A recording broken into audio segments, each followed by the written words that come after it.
Welcome to the Hive podcast, a new 10-part series with me, Nathalie Nahai, exploring technology's impact on our personal, cultural and political lives. Join me each episode as I interview a fascinating array of guests on everything from psychology, surveillance, data privacy and sex robots, to politics, AI, personality profiling and much, much more. You can subscribe to the show on iTunes, SoundCloud and YouTube and join in the conversation with the hashtag HivePodcast. If you enjoy the show, please do give us a rating on iTunes as it helps spread the word and makes it easier for other people to also find this content. And now for the show.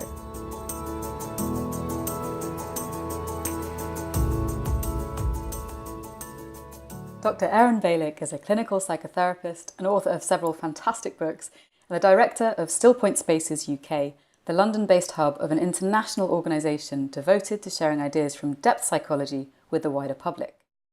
As a psychological consultant for the media, Aaron has been the resident agony uncle for BBC Radio 1 and CBBC for several years. He recently featured on Radio 4 on The Digital Human, and he's been involved in a variety of projects that aim to bring quality mental health content to programming for young people and for adults. He's spoken at various events on the impact of social media and technology on the individual and society, and has written a fascinating book on the subject titled The Psychodynamics of Social Networking. In this episode, we'll be discovering how technology is impacting our sense of self, society, and the quality of our relationships, and what it means to be caught in the battle between validation and recognition. So, I would love to dive in with a very broad question, which is exploring the topic of how technology is influencing us. Perhaps let's start with individuals. So do you find that there's been a shift in the way that people present with problems relating to technology, maybe through your practice in recent years? So the interesting thing is people aren't generally presenting technology as something separate from themselves when they're engaging in therapy. So if there's an issue with self-image, I will hear about self-image in relation to the self and as deployed across technology. If I hear an issue with relationships, the issue is relationships as experienced by the self and as mediated through technology. So you tend not to get it as a separate item. There's probably one exception, though, where it does seem to arise as a separate item, and that would be dating, I think, and the use of Tinder or other dating apps that I find people are getting stuck in a kind of Tinder dating app shallow whirlpool that produces some results and not others. And I think thinking about it now, that seems to be the outlier. So maybe let's start with the outlier then, because I think that makes for interesting listening as well as interesting conversation for us. What is the main impact that sites such as Tinder are having on the ways in which we relate to other people in dating? Well, okay, so I'm going to be 45 years old next month. And what I've noticed from a generational perspective is when I was younger and we were dating, that the difficulty was finding a date, going on the first date, and after that, it was much easier. Like you finally got through the front door, you finally got yourself a date, and then you could have a girlfriend or boyfriend or whatever it is. Today, it's completely the opposite. It's really easy to get a date, if you want to call it that, but it's really hard to get the follow-up. And I think the main issue is that people are either not entirely sure what they're looking for when they go on dating apps, or they are secretly looking for something that they pretend they're not looking for. And I'm talking about the people who end up unhappy on these apps. So if you go onto an app like Tinder or any of its brothers and sisters, and you are looking to meet people, and you're looking for it to be casual, and you're probably looking for a casual sexual encounter as well, and you're looking for it perhaps not to develop into anything serious, then you're in the right place. All of that stuff is really easy. To go the next, if you're looking to build a relationship, I think you're while I think it does happen across these networks, I think you're kind of in the wrong place for two reasons. First of all, there are too many options. So there are too many people on the network. There's too much choice. It's the overstimulation of choice. So you could be on a date with someone that's pretty much good enough, but who's to say that the next person you see isn't going to be even better? The second reason, I think, is an implicit culture across these networks, which is you don't want to take it too seriously. So you have the rom-com result where you have two individuals who would actually like to take it further, but they're pretending to each other and themselves like they don't. And then that ends up in disappointment. One of the things that's really interesting about these sorts of networks is that for them to be popular enough to get people to use them, they have to be used by enough people for the network effect to take hold, for other people to be attracted. And by that point, you've got the problem of scale, which is if you have too many options, then we're much less likely to make choices that actually serve us, that are aligned with our values, etc. Or we just get paralyzed. Are there any hacks that you've found that can help deal with these things? Or do you think actually it's the platform's design and the scale of it that makes it very difficult to hack? Well, I mean, as a psychotherapist, my sort of work all life hack is, insight and honesty with yourself. Know what you're in it for and know what you're doing. So if you're engaging in the same behavior over that network in a place that lands you feeling empty and unhappy and needing more, then have some insight about that and say, okay, either the network isn't working, the app isn't working, or the way I'm using that app isn't working, and think again.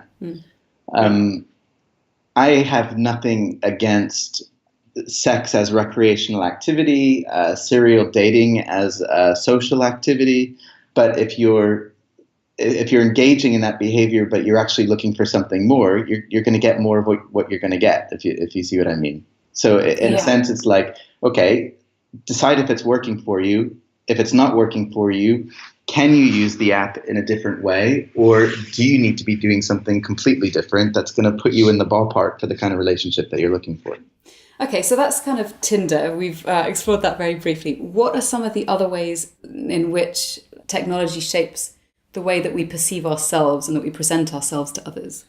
Okay, so I think that the biggest single issue is the distinction that I make between validation and recognition. And very, very briefly, validation is, a pat on the back, well done, you look nice today, kind of a thing. Whereas recognition is, I really see who you are. I really like who you are, and there's some stuff that I don't really like about you, but I'm still I'm still relating to you. You're a different human being from myself. We encounter conflict and difference. I see how you're different from me, and I still respect you.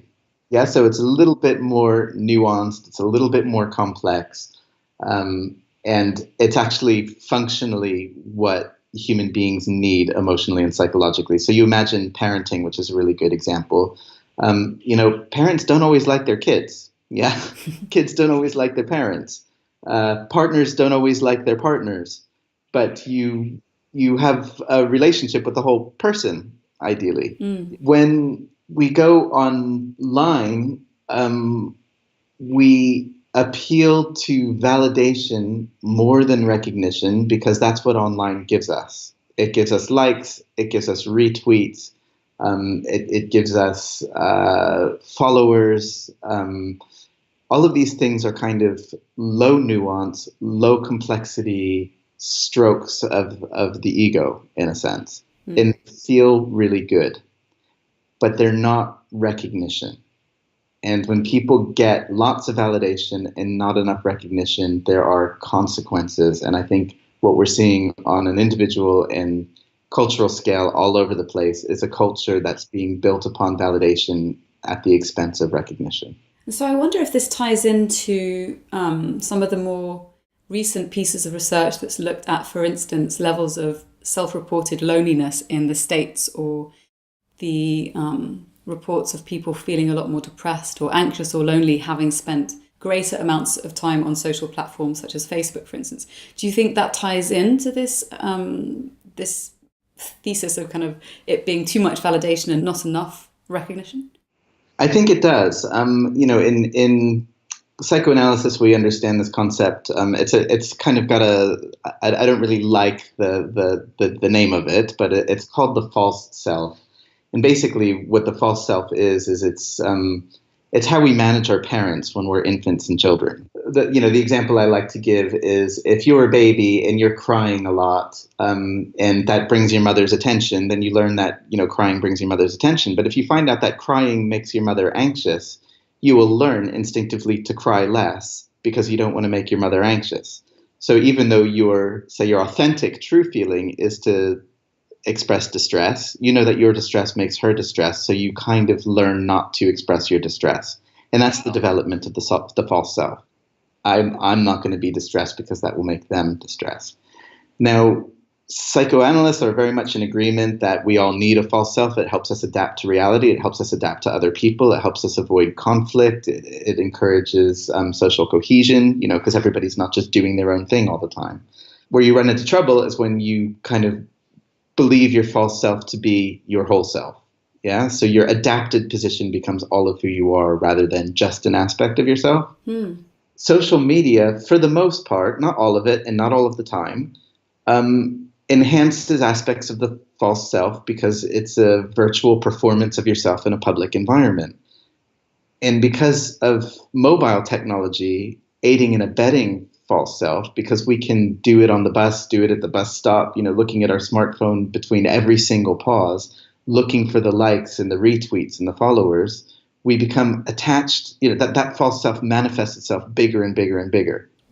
So even, and this is the real kicker, I think, because this happened long before technology, but even a successful false self getting all of the validation and applause it needs results in a lonely person behind it, because that is validation, not recognition. And the aspects of the self that need to be seen and loved are invisible. And that's loneliness.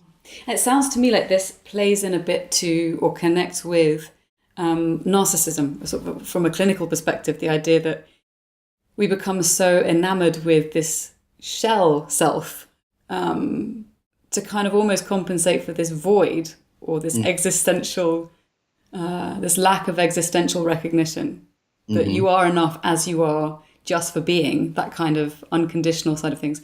Do you think, I don't know, well, you're the psychotherapist, you tell me. The problem with the word narcissism is how it's publicly understood, which is usually a little bit incorrectly. People think it's about how much people love themselves, and that's why they're promoting themselves, yeah? Narcissism emerges from what's called the narcissistic wound. And the narcissistic wound comes from parenting in which the parent sees the child how they wish the child to be rather than how the child actually is.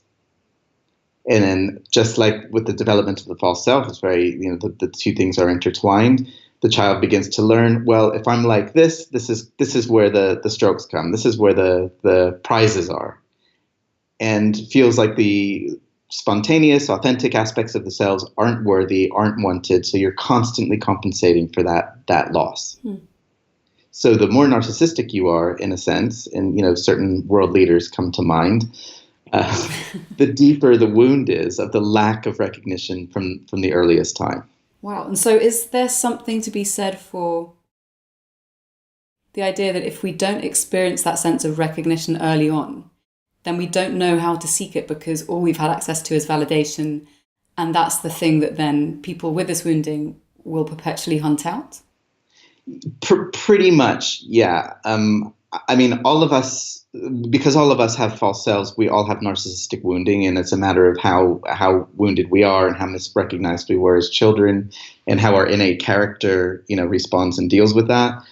But on the opposite side of the coin, is a challenge to the idea that social media or Instagram or whatever it is makes us narcissistic, because the fact of the matter is our narcissistic disposition is online, long before we come onto social media.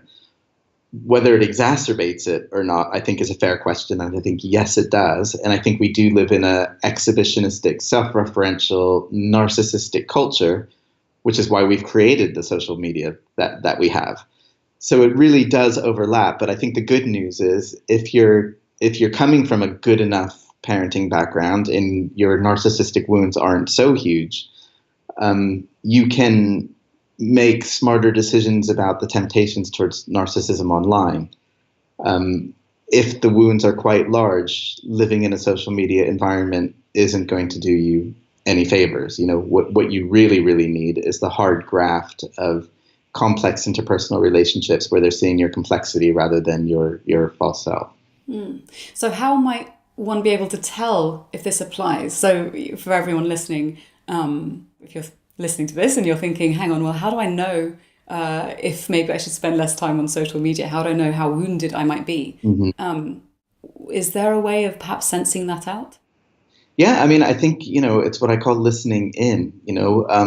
If you're, okay, so what often happens in relation to social media is we fill a void with it anyway. So we're bored or we're anxious, and then the phone comes out of the pocket, and then the scrolling begins. Yeah. And then the scrolling begins, and it continues and it continues and it continues. And then you start to have a kind of a feeling, like an empty feeling or a bored feeling. And sometimes we ignore that. We ignore that when, we're eating food we really like and it starts to make us feel sick and we eat it anyway. We ignore it when, we watch something on Netflix, then we watch the second thing, and then we watch the third thing.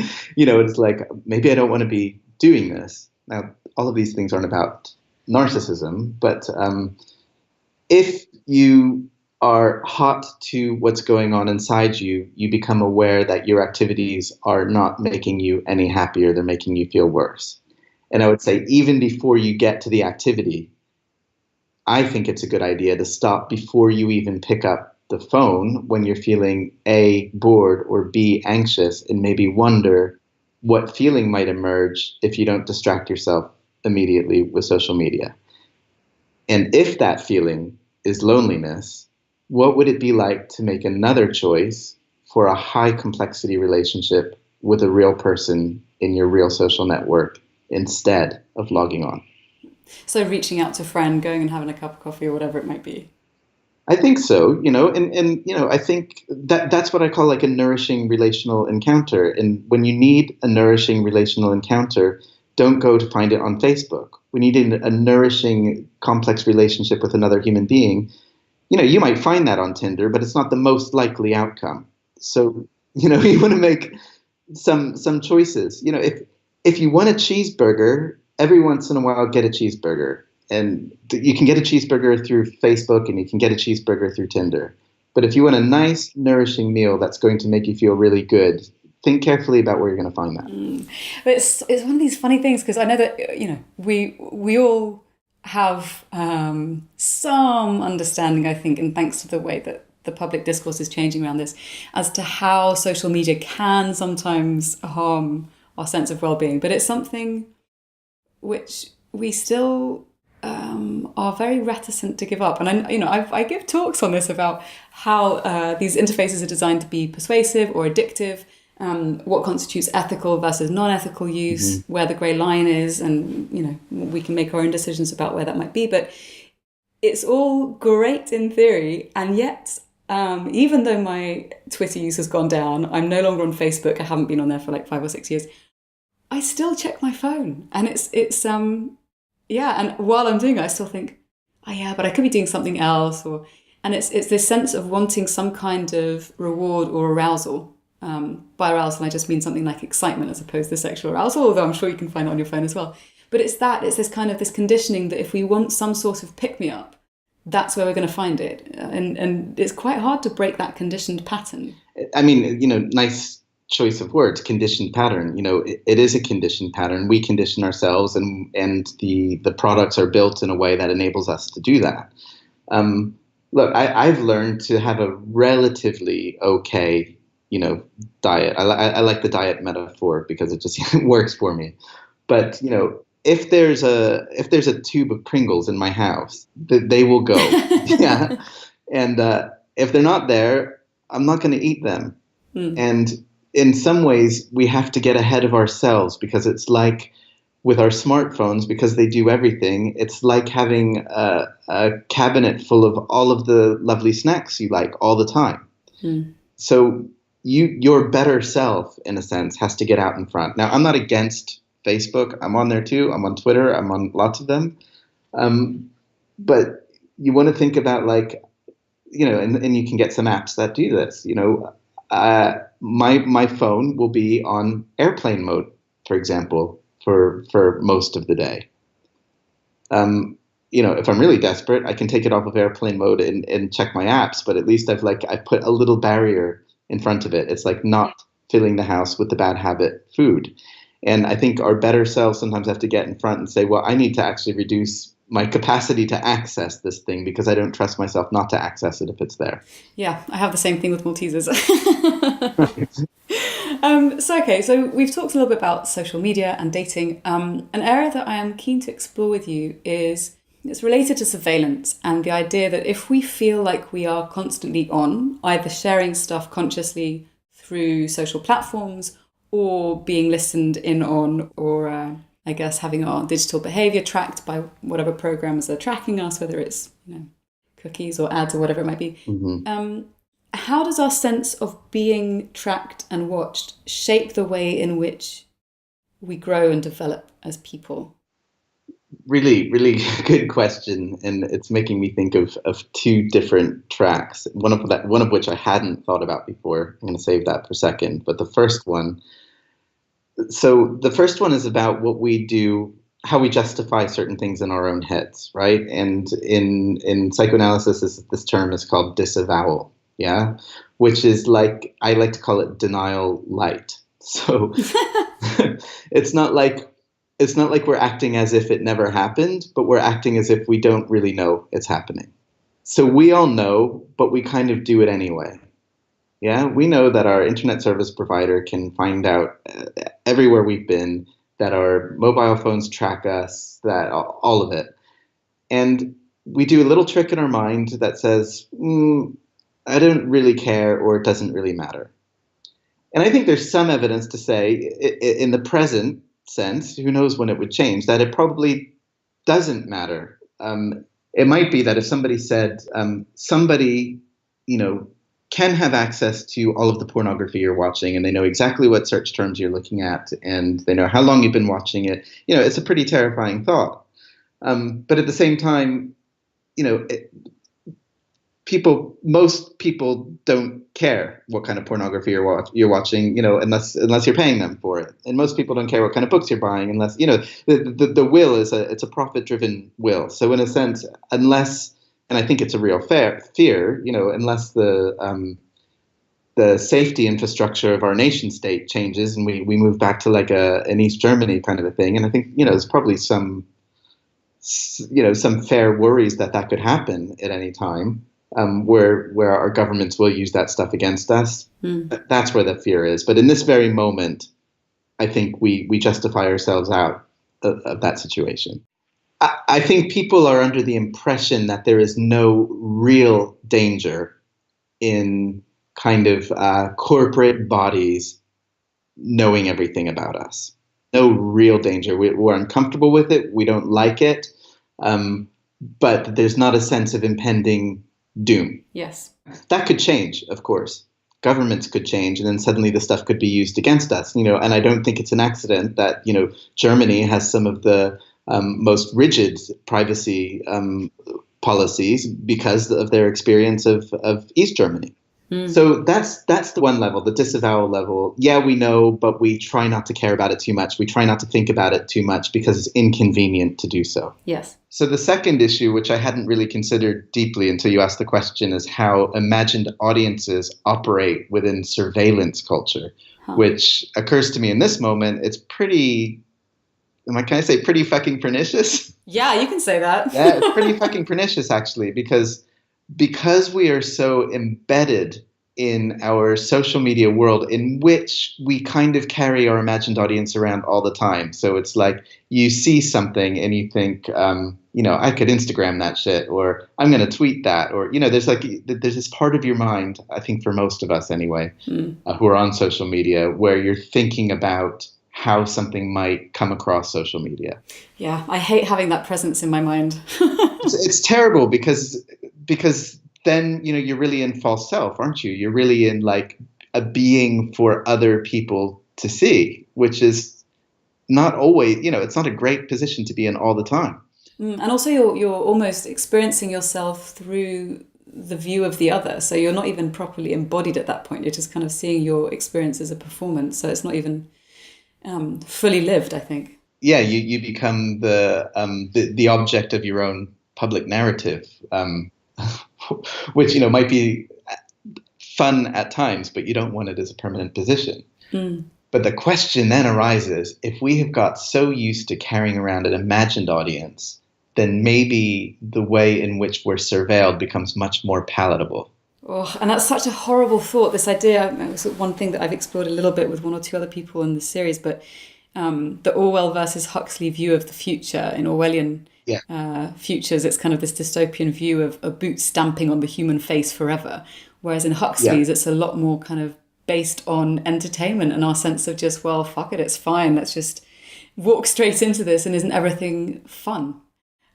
Which is kind of where our society is, I think, on the spectrum. I mean, we're not completely there yet, but it's certainly more in that direction, as far as I can tell. I wrote a blog post about this a couple of years ago, I think, looking at Huxley and Orwell, and really coming to very similar conclusions that we have gone the Huxley route, and not just in relation to technology, but in relation to medication and distraction and sex. And science is kind of moving that way too, genetic editing and that sort of thing. And then, of course, when genetic editing increases and it's going to be very expensive, then we kind of have our alpha, beta, theta situation developing as well.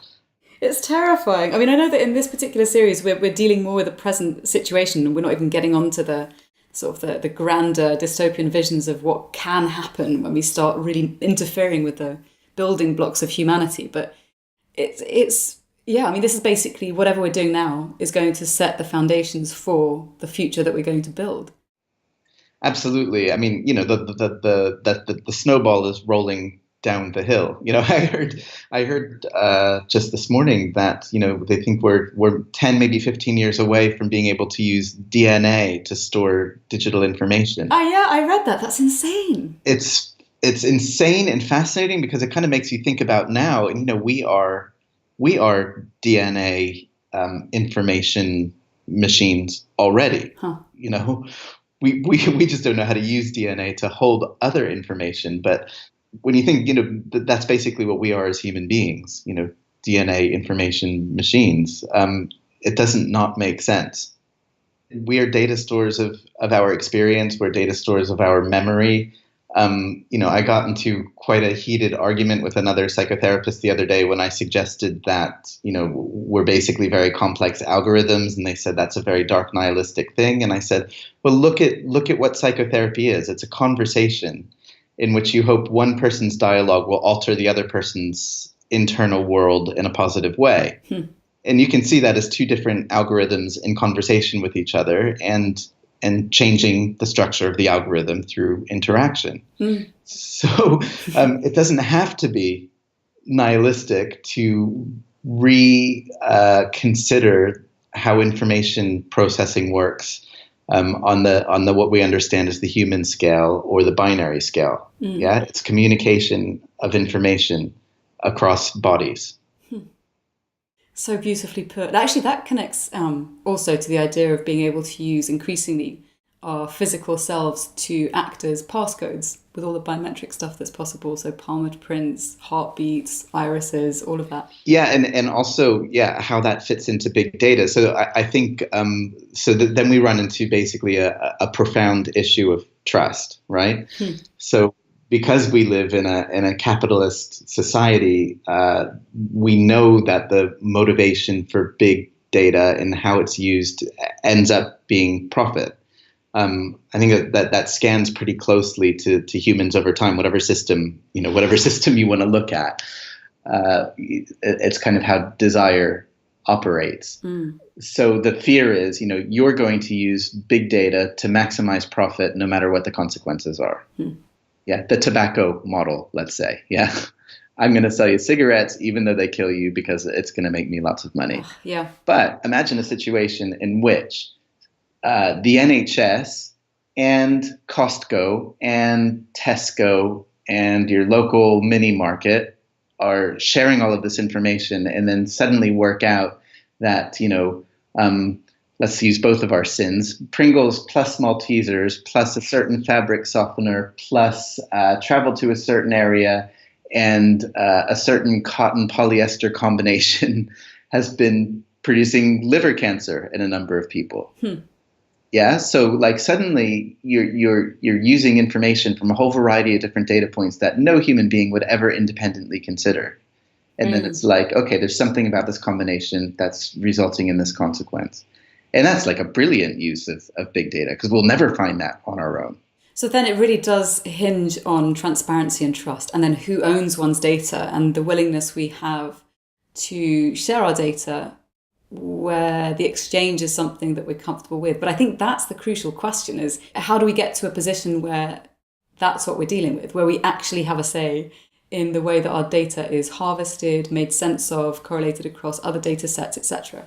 Yeah, I mean, there are lots of models for this, and it's definitely not my area of expertise, but it seems to me that's going to be on a sort of a policy level, that somehow you can find some basic principles that it's I guess it's also sort of like the opt-in and opt-out of organ transplant. You want the base level opt-in to be productive for the whole of humanity.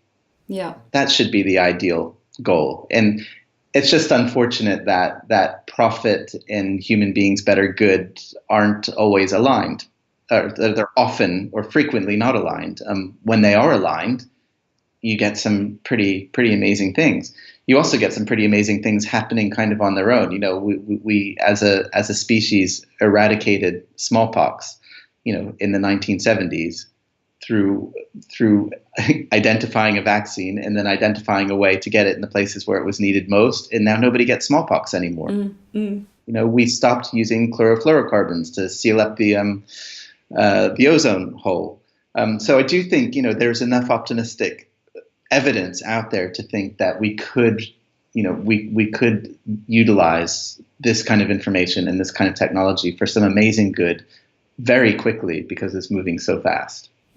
Of course, I think the two things that come to mind for me with the British government, one thing that could get in the way is utter ineptitude, leaving things on trains like USB keys that then enable people to access all the data. And two, the extraordinary lack of comprehension around encryption and how important it is specifically for sensitive data, never mind all the other stuff.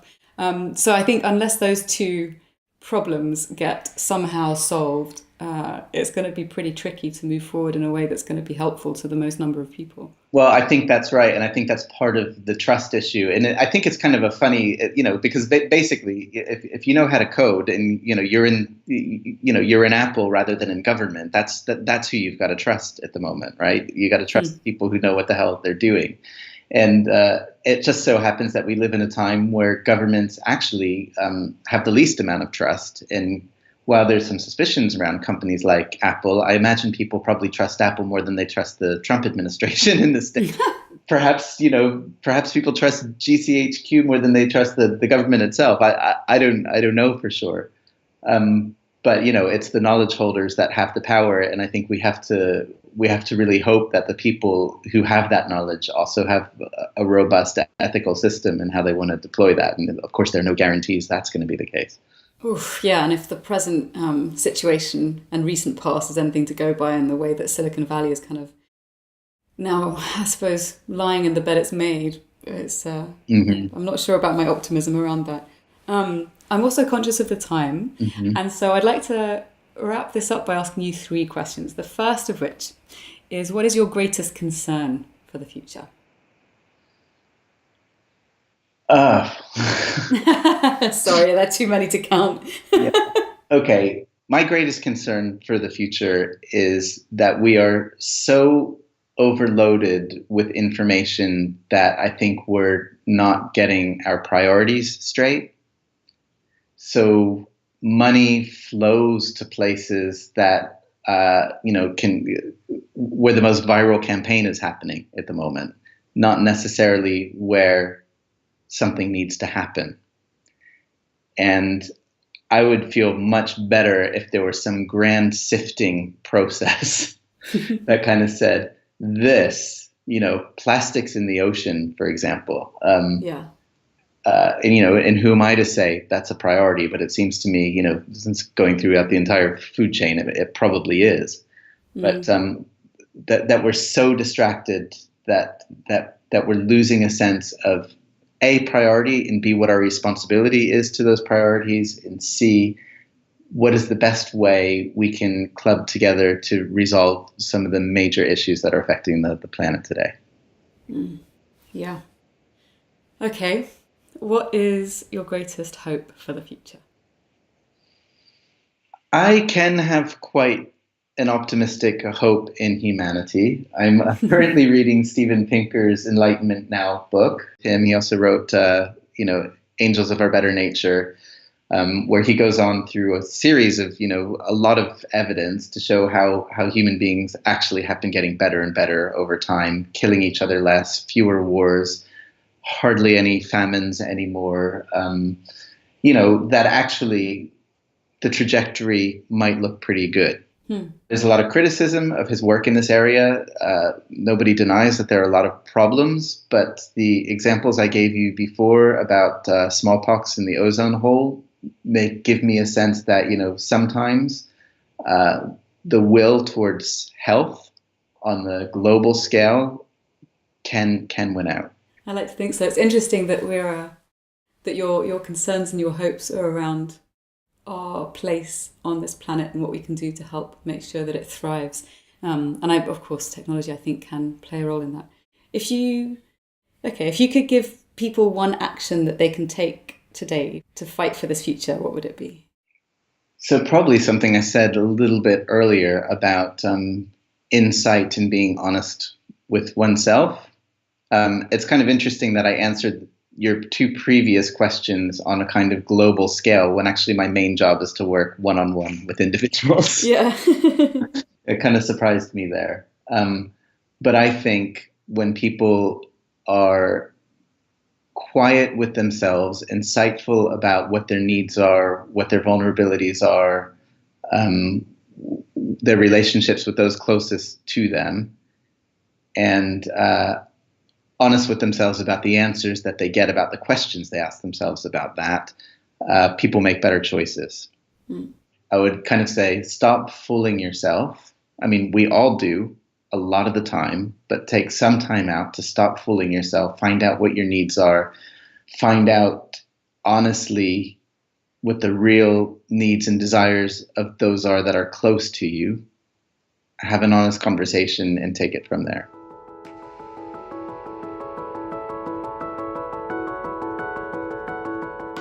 Thank you for listening to the Hive podcast with me, Nathalie Nahai.